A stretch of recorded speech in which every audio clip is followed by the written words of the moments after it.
I was a very curious soul. I'm a creative guy. I'm an unusual thinker. I have a lot of ideas. I'm persistent. I do many, many things like that. The challenges really are about making people believe that, hey, there is another way of living life rather than to chase after designations, promotions or awards or money. If you're really interested in the creative process, if you're really interested in putting a lot of long hours, if you're really interested in learning about new industries all the time, then I think advertising is a wonderful career. It teaches you different things every day. It's exciting and sometimes scary. Today we welcome Mr. Nishad Ramachandran, an entrepreneur. He has an advertising experience of more than 25 years. He was on jury of 55th Cannes International Advertising Festival, being the Indian representative on the show.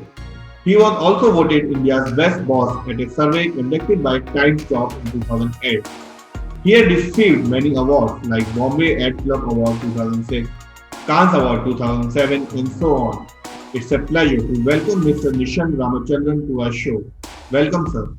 Thank you, Gaurav. Yeah, so I'm saying that I'm happy to contribute to the development of young people because even I came from a very small town and got into a profession like advertising some almost 30 years ago. The big challenge initially was, will I ever be able to make it, in this profession? Because some of the smartest people from South Bombay, the English speaking crowds, they were the ones who used to be copywriters and creative people in advertising. And I was a small towner coming from a little village in Kerala. So I used to always struggle initially in my mind that will I ever be able to cut it? Will I ever be able to make a difference? Also starting out in Bangalore, the big challenge was that Bangalore was seen as a small pond when compared to the scale that Bombay offered, and the biggest brands in the country were working out of Bombay. So I just had to build my own self-confidence. There were no people like Gaurav and others creating platforms like these. So to me, I think this is a wonderful initiative, and hats off to you guys, and for not just having the vision of doing this, but actually going out and doing hundreds of interviews. We are sitting here on Saturday morning when most young people are getting over their Friday night hangover. We are talking about it now. How was your childhood and what were your hobbies as a child? Early childhood I spent at home. There was no gadgets, or there were no devices, no television, no nothing. So it was simple and happy, a joint family, a large, and we all lived in a small village in some part of Kerala. And I spent my early years, about 10 years of my life there. Then my father decided that I need to get into the military. So I wrote an entrance exam to the military school. And I spent 8 years of my life after that in military schools. And I went back to my hometown and did my college, hoping that I'll get into the civil services. And then I got into small agencies, first in my hometown and then in Bangalore. And I have not looked back one day after that, after I, decided to get into this field. So did you try it or did you appear for civil service examination? No, because by the time I graduated, I'd already got into an advertising agency and I was already doing extremely well. So how was your early days in advertising? A lot of self-doubt, not enough money to survive, no food, no money to eat, no money to take a bus. So it was difficult times, but process was exciting and challenging, and it just looked like something that I would love to do because I like to tinker around a lot. Most people think that the value is in the idea. It is actually the value is in the execution and seeing it through and having the stamina to carry that idea forward, like what you guys are doing right now with amazing mentors. So what was your first project when you joined advertising? So they were very, very small brands in Kerala, brands which were like soap brands or footwear brands and things like that. So it was exciting. I must say that I have not regretted even one single day that what have I done with my life. What was that craziest idea that came to your mind in your around 25 years of experience? Hundreds of them were. I remember I had written an ad for Nitco tiles, and what had happened was that it was a silly little line. So the brief was that apparently the Sultan of Oman, in his palace, Nitco tiles was used. So I had written a line which said, even the Sultan of Oman was floored was the line, of the ad. And 2 days later, the ad went out, and 2 days later, we got calls from the Omani consulate saying that we are going to sue you because the Sultan cannot fall down. You've insulted our. So advertising, it teaches you different things every day, exciting and sometimes scary. Ideas are easy, executing and seeing it through is like the complicated part, and most people miss that. So many times in advertising, it has been seen that when you creating the creative from your heart and you totally believe in that creative, but many times it has been seen that it's very difficult to sell that creative to the client. Any such situation where there was a creative in which you have 100% belief, but it was equally difficult to sell it to the client? Yeah. There was one specific campaign I remember. I wrote for a real estate company in Bangalore. And I think we sold that campaign for an entire year because the client was very scared to run that campaign because it was so aggressive, so in your face. But hats off to one of the bosses that I worked with, a person called John Kuruvilla, one of the legends of advertising, if I can call it, at least one of the most important people in my life because he taught me a lot. It was his persistence and stamina that he kept on going back to the client saying that let's run this, let's run this, let's run this. After about a year of hard work and conviction and belief and attacking the client's, pushbacks with the logic and with research and stuff like that, he actually was able to convince the client and we ran the campaign, yes. How difficult was it to sell that to the client? It was very difficult because I remember the ad very vividly. So it was about how a lot of small-time real estate companies in Bangalore or across the world, I would think, if you make a wrong decision when you're buying a house, you kind of regret it for life. So that is a common truth. It's not something specific to anybody. No real estate company has ever spoken about the fact that if you buy the wrong house, it would be like a jail sentence for you all your life. So it said the headline was something to the effect of commit a crime and you will be out of jail in a few years. So despite a year of selling, we really had got some pushbacks from the industry itself, not so much from the client. So when did you decide to become an entrepreneur and leave your 10 to 15? So if you look at my life, Gaurav, is that I don't have an entrepreneurial bone in me. I'm not an entrepreneur by any nature. I mean, I'm bad at business. And talk to anybody who worked with me through my career will tell you that I'm not a business guy. I'm a creative guy. I'm an unusual thinker. I have a lot of ideas. I am persistent. I do many things like that. So in the last 10 years, I used to run a profit center. I started getting a lot of wonderful responses from clients when I talk to them about all the interesting new things that are happening in the space of digital and all that. So I started to feel that, hey, one is to kind of support clients with their business. The time is now that I can go out and kind of build this company. How was your feeling when you received Best Boss Award? I just felt very proud because I always lived for my people, I always absolutely live for my people. So one of the things that I did as a professional was that I never ever aspired to have a cabin or a cubicle of my own. So I always wanted to sit with people and work with them. So this was just a culmination of that. So there was this beautiful book that I read many years ago called The Servant Leader. So how my job as a leader is to be a servant to a group of people so that I can get the best out of them. So remove all the bottlenecks, all the problems, all the issues that they are facing on a day-to-day basis. Awards themselves are not important. It is the belief system because all the people who work with me and all the people who had worked with me in the past, they were the guys who voted for me on an online poll and I got the award. So it was not so much that I was the world's most famous guy in the country. It is just that a group of people who worked with me believed that here is a guy who deserves an award like that. So the award was all about the people. Generally, it has been seen that it's not so difficult to get a job, but it's too difficult to get a good boss. So people working under you might be happy in their life also, professionally and personally also. Absolutely. What all challenges did you face in your professional career?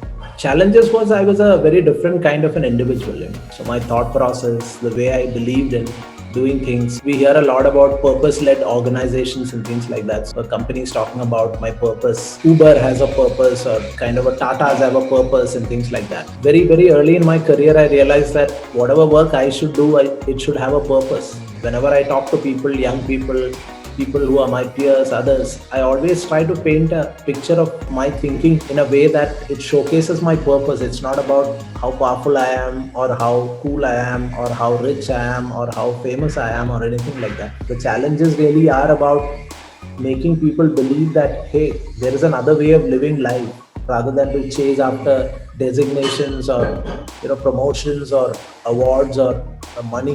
When a guy is on job, so he secures funds because he knows that at the end of the month he will be receiving a paycheck. But when you start your journey as an entrepreneur, financially you are not so strong because you don't know what will be your income output. So how and what all differences did they make in your life when you started your journey? A few things, if I were to break down my life all these years.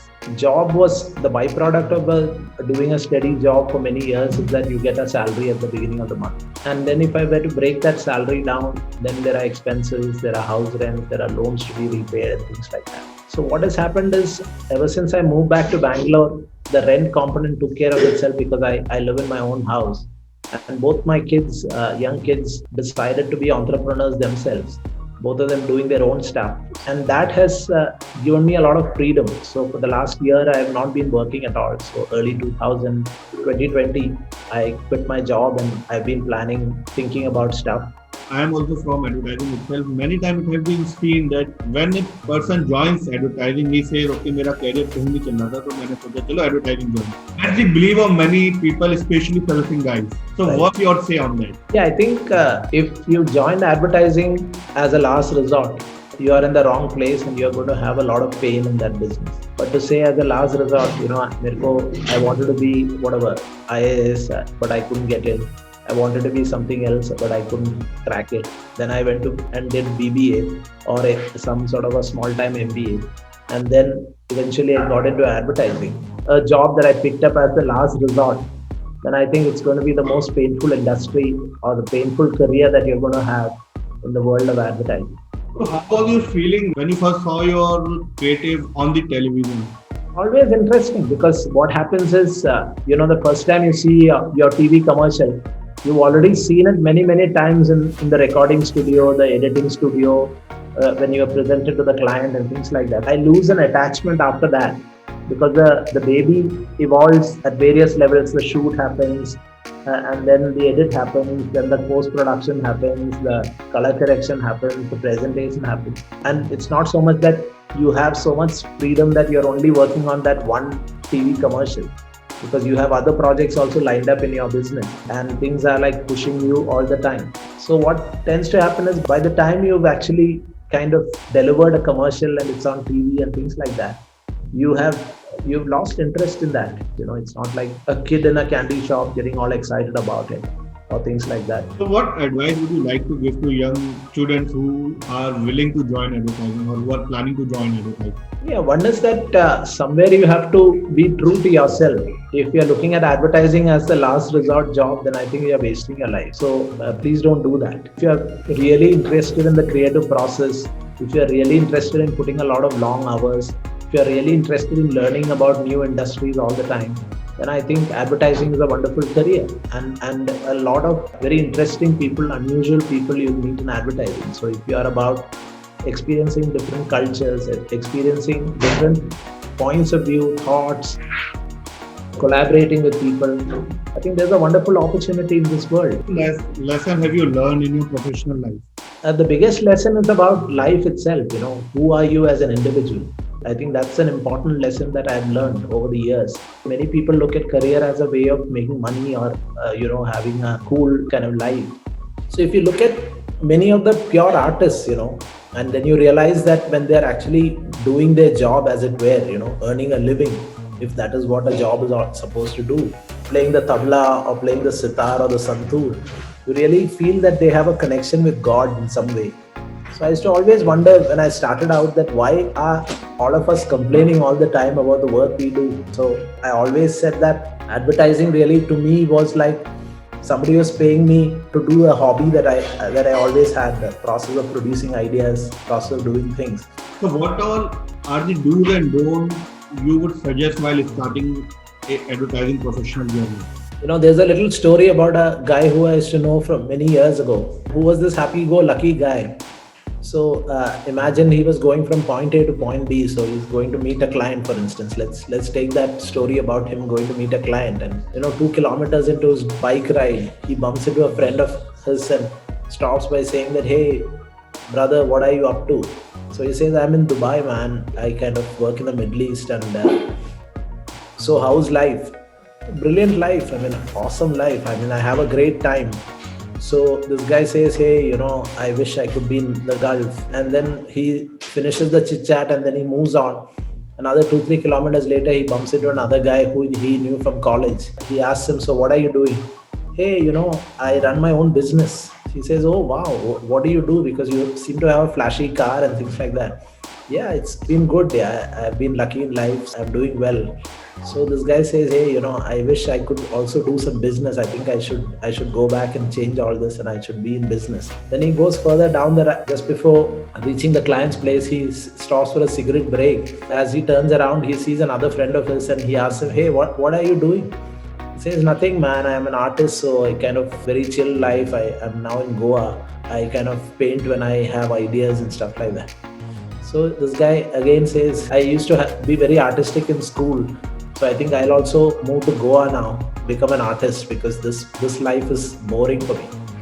So in a matter of about an hour's time, he has had 3 switches in his career. So in a sense, I don't think as an individual, he's ever going to be happy in whatever space he's going to be, because he just doesn't know what he's good at. So in that sense, the faster you remove all distractions from your life, saying that this is the world that I'm in, this is the world that I love being in, and then focus on that love, then I think you'll have a wonderful career. So last question, sir. What would be that one line that would define you? I think I will come across as a curious guy, who's having the best time of his life, and that's really what defines me. So a curious guy who's having the best time of his life. Thank you very much, sir, for your time. It was a pleasure talking to you, sir. Thank you very much. Thank you, Gaurav. All the best to you and all the people who hopefully are going to listen to this or read about this. Thank you very much, sir.